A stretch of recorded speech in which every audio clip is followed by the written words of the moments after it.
In this session, let's discuss about the logistic regression. So initially we will talk about when do we use this logistic regression? How is this logistic regression different from the typical linear regression model that we have looked at? Right? For what purposes logistic regression is much more appropriate compared to a linear regression? So talking in that context, the main thing that we have to focus on is there are many scenarios where the outcomes are primarily binary in nature, right? Probably whether a particular person will default on a loan or not default on a loan, whether a particular project needs to be taken up or not, yes or no, right? Should a particular promotion be promotional offer be conducted or should be stopped, not conducted?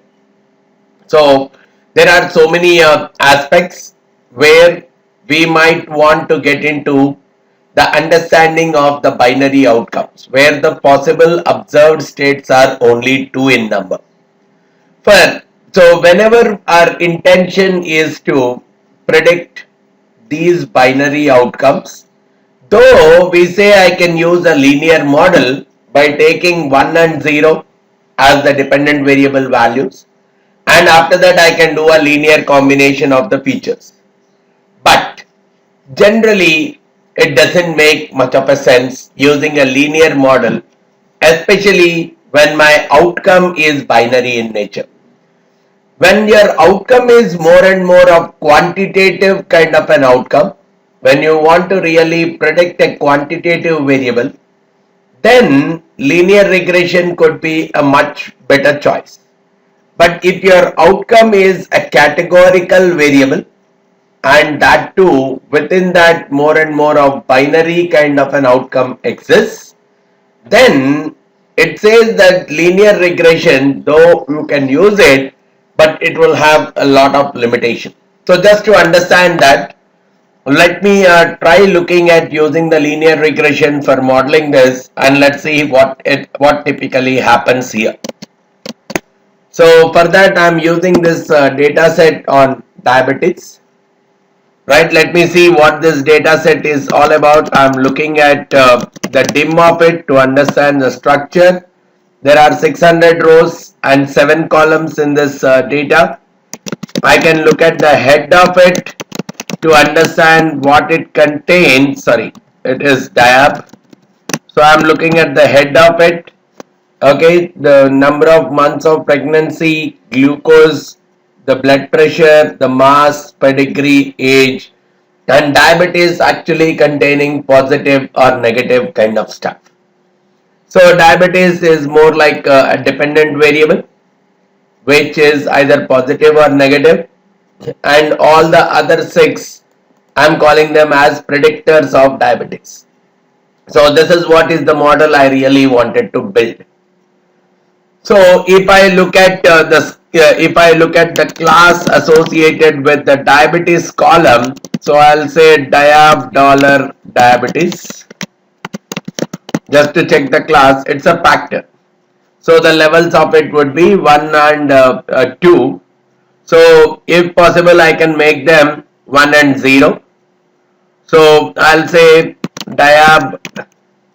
So let me take it as diab 1, where I'll take diab as it is.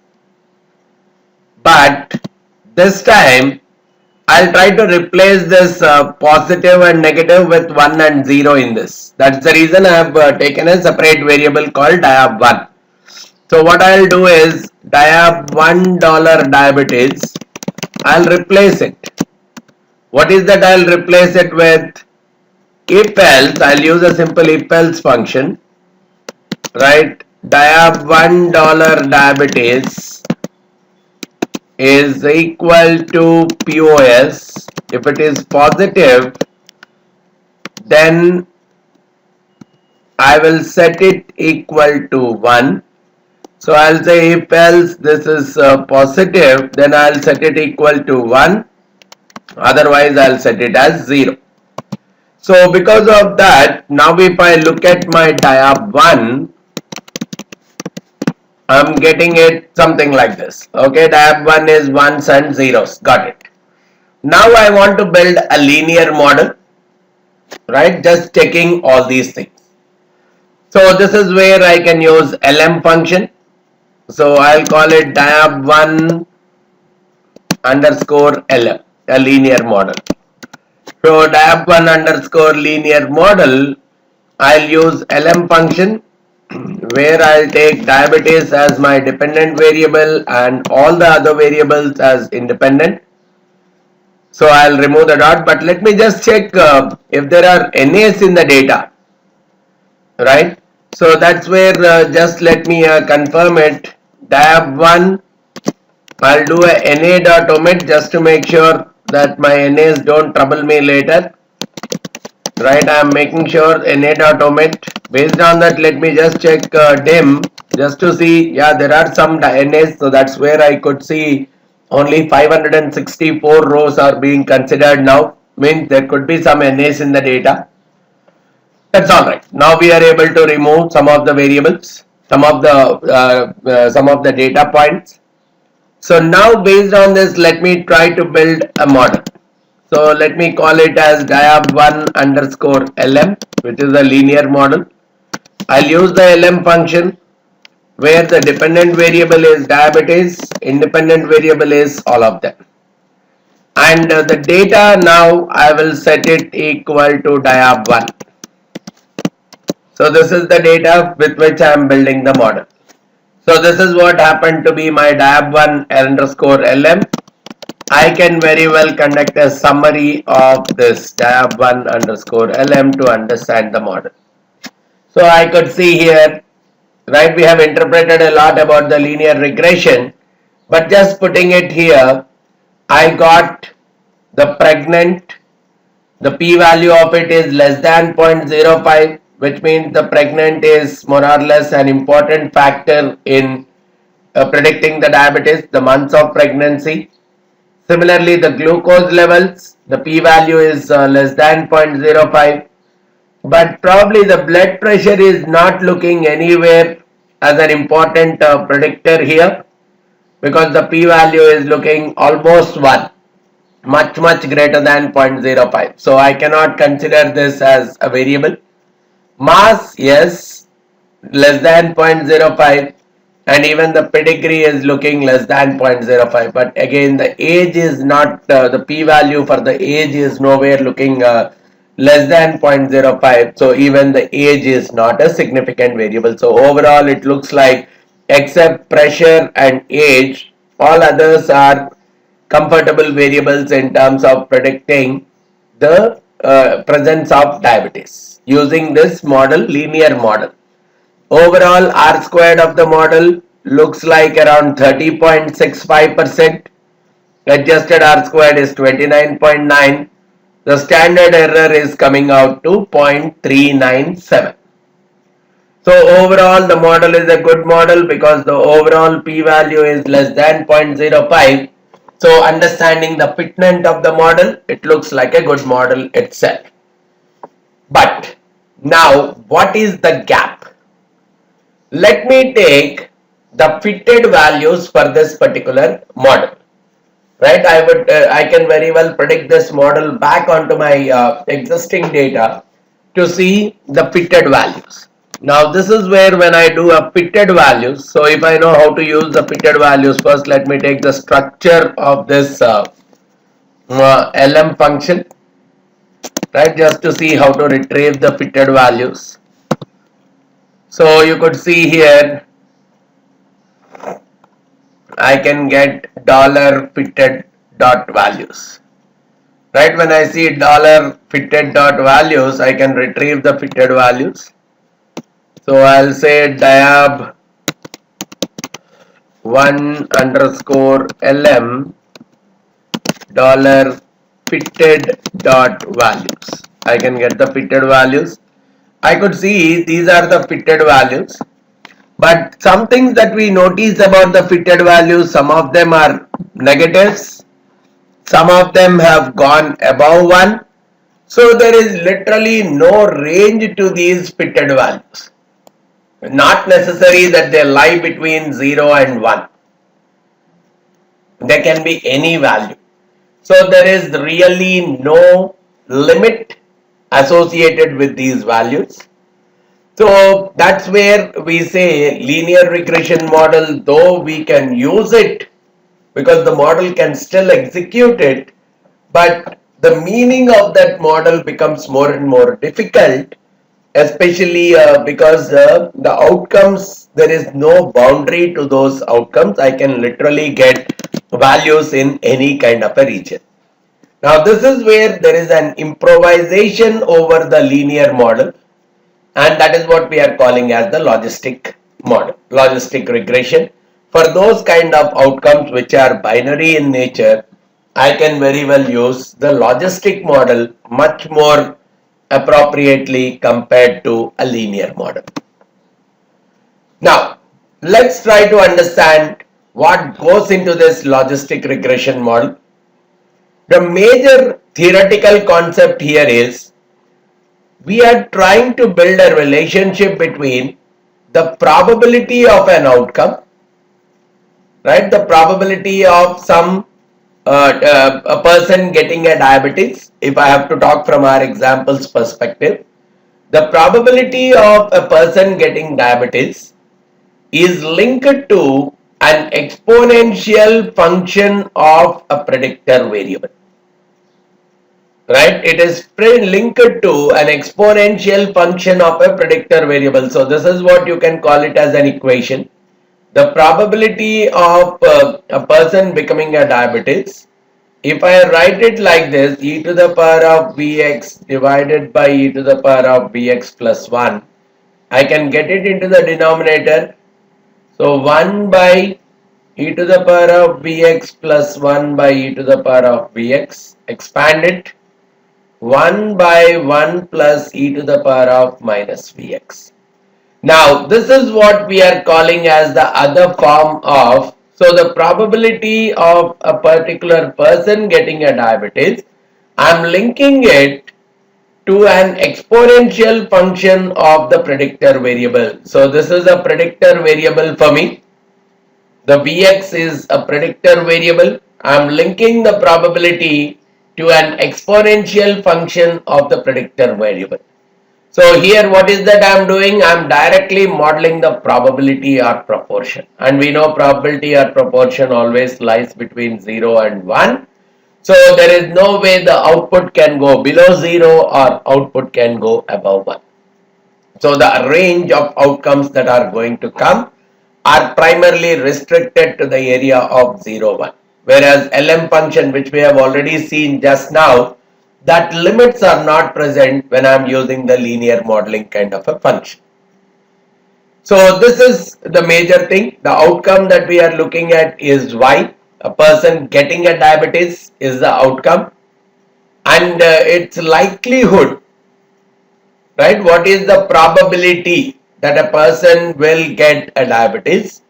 It is taken as a function of V of x. So the V of x, again the Vx is typically associated with the features. Now the Vx is generally created based on all our variables that we had, the pregnant, the age, right, the glucose level, the pressure. So all these things are the determinants of Vx here. Vx is a function of various features. So based on this, again, because it's a set of features, there will be coefficients associated with each of these features. Now, so to what extent each of these features are influencing this Vx, and based on this Vx, to what extent I can talk about the probability that a particular person or a particular data belongs to either the group 0 or group 1.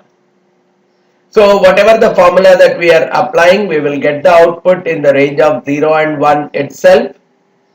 And just to quickly check out, we have we have two formulas, Q logis and P logis, which is nothing but if I want to get the value Vx from the logarithm, so once I know the probability, based on that probability, I can find the value of Vx using the Q logis, right? Probably if I know the probability, so if you say Q logis, let's say the probability I am talking of is zero point 0.7. The Q logis value is 0.847, right? Now the same value Q logis, when I am setting for 0.7, I am getting a value as 0.847.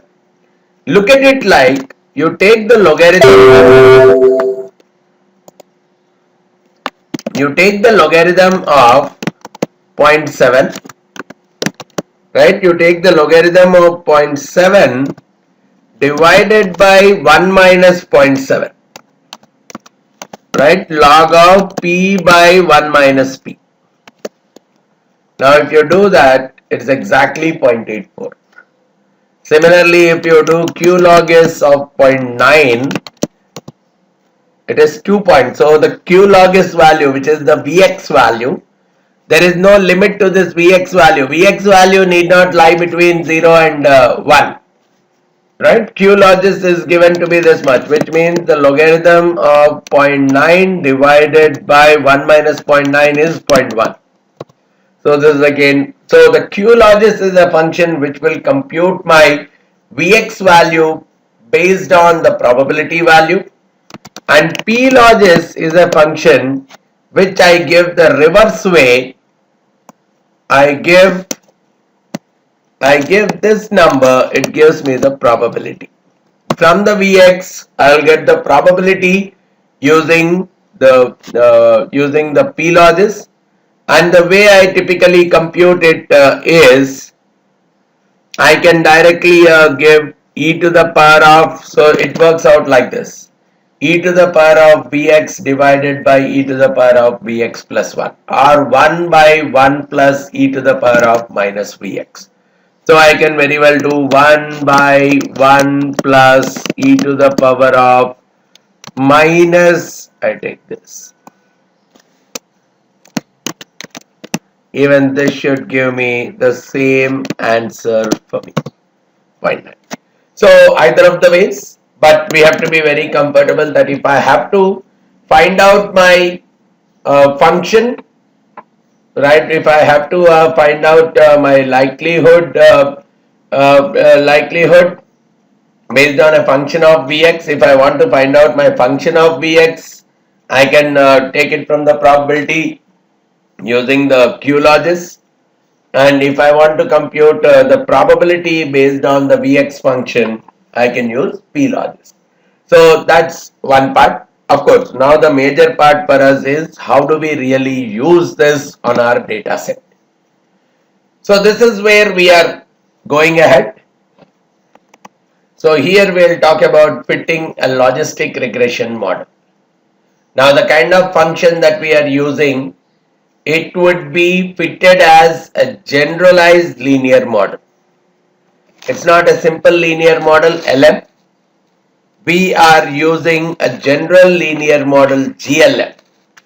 Right? That's one difference that we are looking at between the regular linear model and the logistic regression model. So we are calling it as a generalized linear model.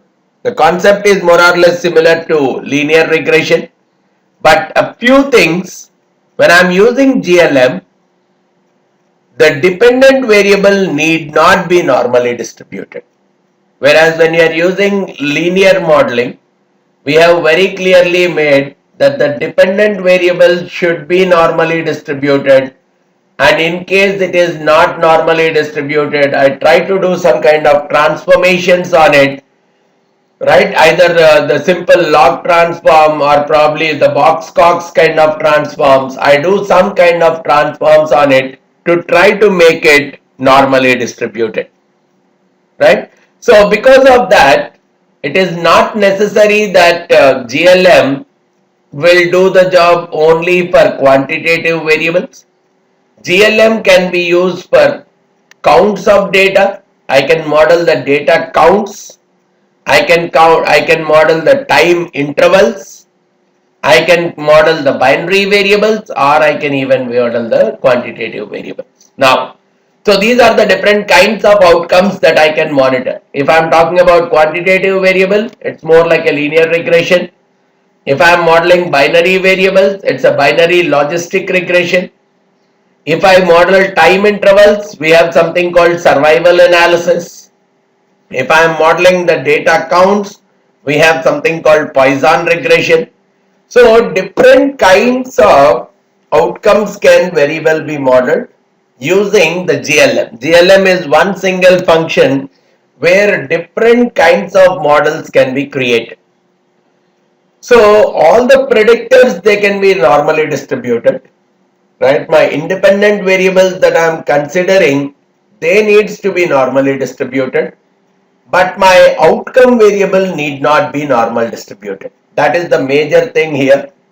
All my predictors which are normally distributed, I am trying to link them to an outcome which need not be normally distributed, and that linkage is happening through a function called as a link. So for every such kind of linkage that we are creating, where we are linking normally distributed predictors to non-normally distributed outcomes, we are trying to do that exercise through a link function. So for all these functions, we'll see there is an equivalent link function also that is present, right? We have a link function that is present. So because of this reason, we'll be able to fit the models for many different distributions. So we'll see that you can use the GLM for fitting a binary logistic regression. You can use it for fitting a probit distribution. You can use it for fitting survival analysis. Almost different kinds of distributions you can use, and one single framework only. The formula at the end is just GLM. That's the kind of benefit that you get using the GLM as a formula in R, which is a part of the base itself. You don't need any other package to be installed as well. So a few more inputs for us. If I'm trying to model a binary outcome, just like this example, the appropriate distribution to use is a binomial distribution, right? Again, for different kinds of purposes, we use different kinds of distribution. But if I am trying to model a binary outcome, the most important distribution that I would be considering is a binomial distribution. So that is what we set as one of the parameters in the GLM variable, where I have to set the family of distribution, where I will set it as equal to binomial, especially when I am modeling a binary outcome. The default link function, there are different link functions for converting or for relating normally distributed parameters with a binary outcome.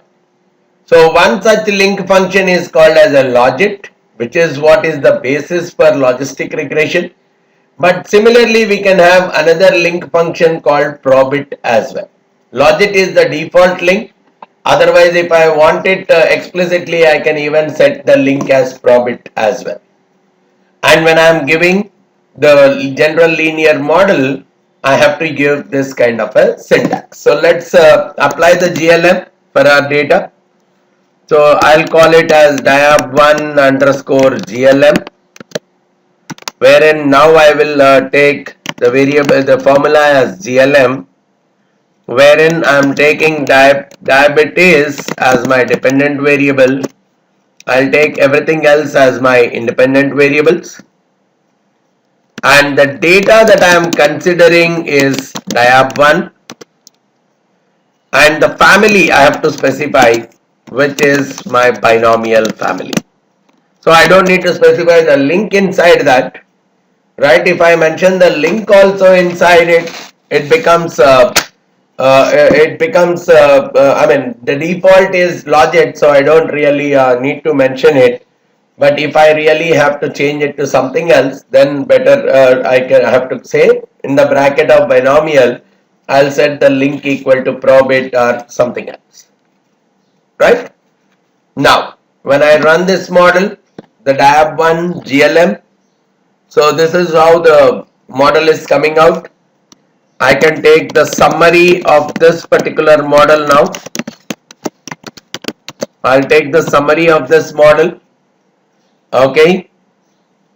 So this is how the model is getting created. I could see pregnant is an important variable, p-value less than 0.05. Glucose is also having a p-value less than 0.05. Similarly, the mass and the pedigree, all of them are having p-values less than 0.05, which means they are all significant in terms of estimating whether a person will be able to capture will be getting a effect of diabetes or not. And similarly, pressure and age are not creating any kind of impact. So this is one way I can typically look at. But at the same time, if I really want to know what would be the kind of impact, right? Now this is the outcome that I have got out of the logistic regression. So I have looked at the summary of that. I'm looking at the coefficients. Yes, I have looked at that 4 coefficients are influencing the variable quite heavily. But I want to look at, along with their statistical significance, I want to look at the association between the dependent variable and the independent variable. So this is where I talk about the P of logis, whatever the coefficient that is going to come out for me, I will take that coefficient, right? I'll take that coefficient and based on that I'll use the P logis divided by 1 minus P logis to typically, or the other way of talking of, let me take one of the variables which is very significant. Let me take the glucose part, right? The glucose is very significant here. So let me take exp of this model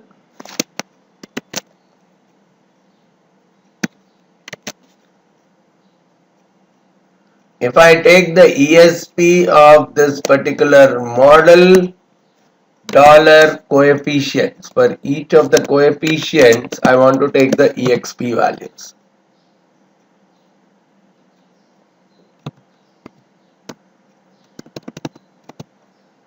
If I look at glucose, no, actually I have to give it as the estimate value, right? I have to give the exp of, I'll give it as a coef, right? Let me take exp of coefficients of the model diab1 underscore glm. Let me look at it this way. I want to take the exp of each one of them. So I could see that the exp here is 1.12. So which means the pregnant is having a 1.12 times more effect of getting a diabetes versus not having a pregnancy. Similarly, the glucose wise, I can say 3.39% higher chance. So increases the likelihood. So having 1 unit of glucose extra, this is how I interpret. Having 1 unit of glucose extra will increase the likelihood of getting a diabetes by 3.3%. Right? So, or the other way, having 1 unit extra of mass will increase the chances of getting diabetes by 9.9%. Now, this is what we are trying to communicate when we are using these coefficients. This is the way we try to interpret these coefficients that come out of the regression model. And the same way, probably I can even get the confidence intervals also of each of these coefficients. So I'll say exp confidence intervals. I'll use the function called confint of the same dab1 underscore glm. So I'll get that these are the confidence intervals. I will just check if 1 is there as a part of this confidence interval or not. If 1 is there as a part of the confidence interval, this you see it is 0.98 to 1.02. So 1 is there as a part of the interval. If 1 is there as a part of the interval, we say that it is not a significant variable, it's not contributing anything to the dependent variable. But if 1 is not there, then we are very much considering that this variable is pretty much significant. So that's how we are simply trying to interpret the GLM function, and we can make the conclusions from the logistic regression appropriately. But in this context, right, just trying to give you one more dimension, right? This is what you interpret as a part of the logistic regression. But in general, if I have to really test whether this model is good or bad, I don't have R squareds or some of the thing.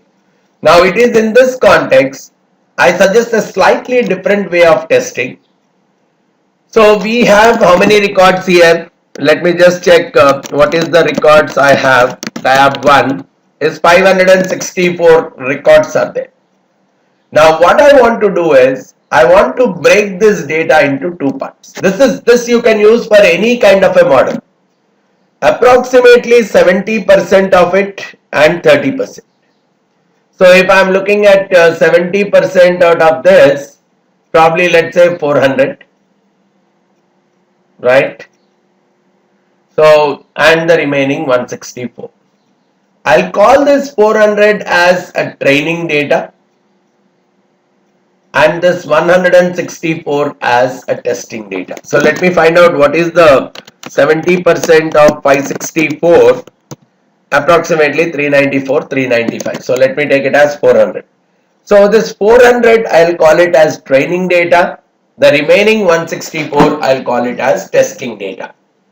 What I'll do is when I'm using my GLM, I'll build the model only with this 400. This 400 I'll do a random selection. Out of the 564, randomly I'll pick up this 400. Based on that I'll build my GLM model and use the model that I have got to test it on this 164. This 164 I already know the outcomes of this 164. So I will compare my predicted outcomes with the actual outcomes, see what is the level of accuracy that is coming out when I am using this model to predict the values. Based on that, I can see whether this model can be relied upon for the future estimation purposes or not.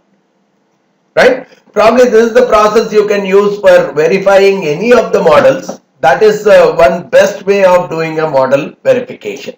So let me just introduce you to that aspect here. First, I know the total number of rows are 564. Now what I want to do is, I want to break them. So this is where I say, I'll create a variable called train. So out of from 1 to 564, I'll randomly select. So the randomly selecting some numbers, I'll do it through a sample function.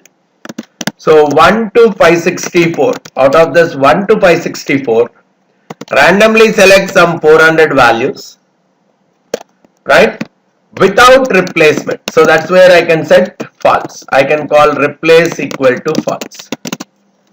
Means I am randomly selecting some 400 numbers out of this 564 numbers without any kind of a repetition. So this is what I am calling as train. So out of from 1 to 564, these are the numbers that are randomly selected. Now here the difference lies.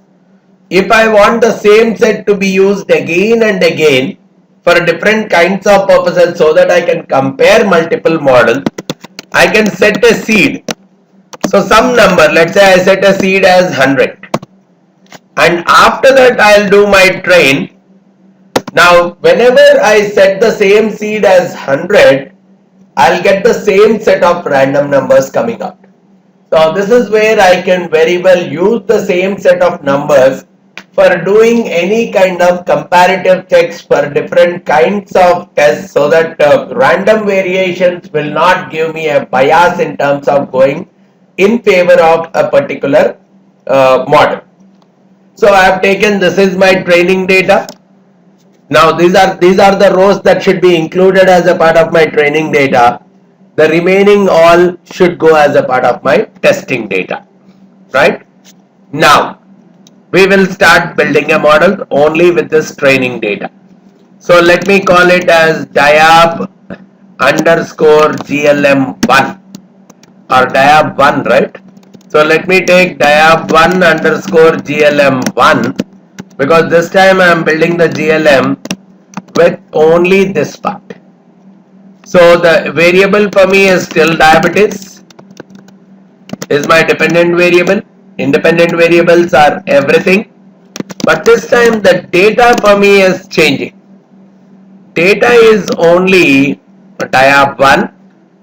Within that, only the rows which are there as a part of the train and all the columns. This is the one, and at the same time I am also giving the family of distribution is binomial. The family that I am giving is binomial. That's it.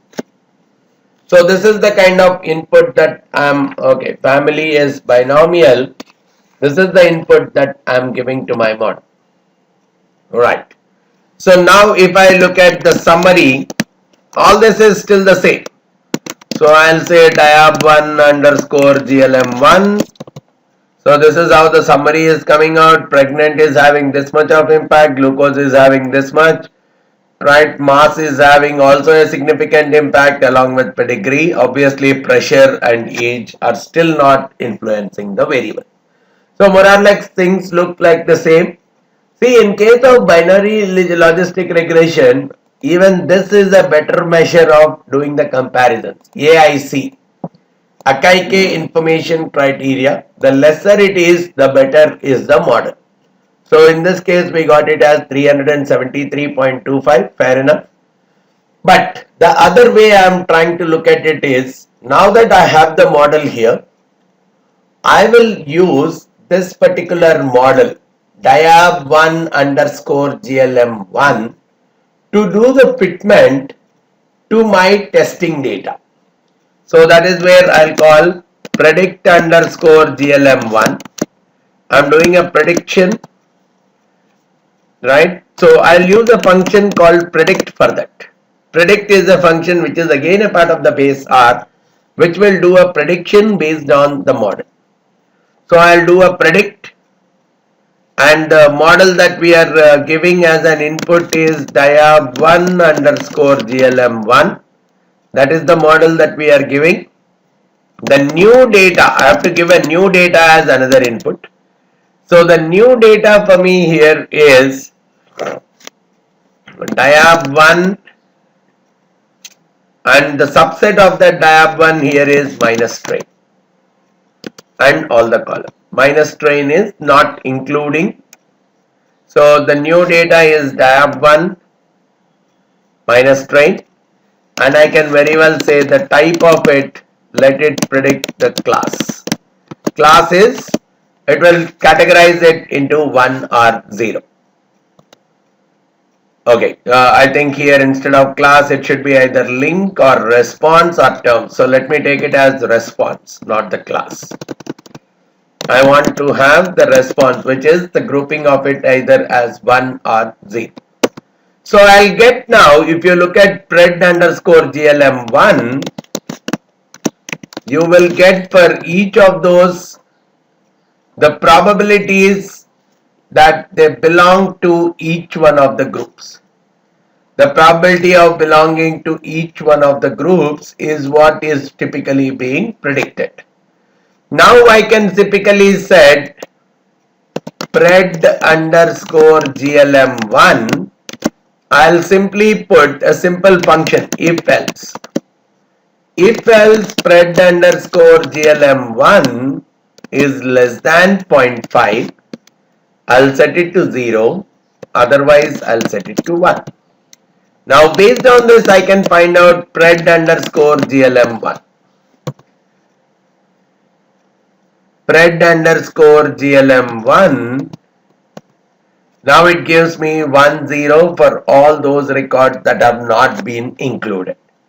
Now I'll make a simple table where I'll take the predicted values on one side. These are my predicted values. I'll get my actual values. Actual values, how do I get? Diab1 dollar diabetes. I'll take only of minus strain. So I'll take the diab1 dollar diabetes of the minus strain and I'll try to build the model. So here it says 84 which were taken as a part of the predicted model. They were actually 0 in the actual model also. So which means 84 of them are predicted correctly by the model. Similarly 35 of them which are actually 1, they are also predicted by my model as 1. So 84 plus 135. Out of my 164, 84 plus 135, 119 have been predicted properly. So 72.5% of my model, of my variables, of my data is predicted properly through this model. And the error is just around 45 out of 164. So my error rate is to the extent of 27.4% using this GLM binary logistic regression model. So that's the way sometimes now my accuracy rate is 72.5%.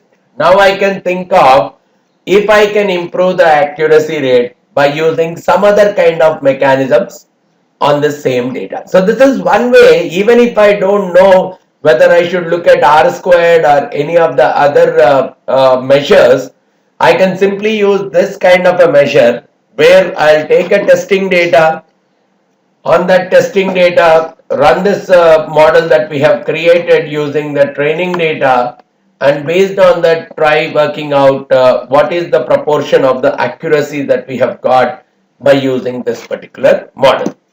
So this is something which you can take it as a part of a general practice itself. Whenever we are building the models, try looking at it like I'll build a model with a training data first, and after that I'll improvise it by testing this model on a testing data, and based on the level of accuracy that I get, I'll go forward using it for my future prediction purposes as well. So this is how we can use binary logistic regression for predicting a variable which has binary outcomes. Right, and based on that, again we have already seen how do we really interpret the coefficient that come out of this particular model. If you have any further queries regarding the same, you can very well get back to me by giving me a call on the number that I have provided below, or you can even send in an email at vamsidhar@pacegurus.com. Thanks a lot for listening to this session. Thank you very much.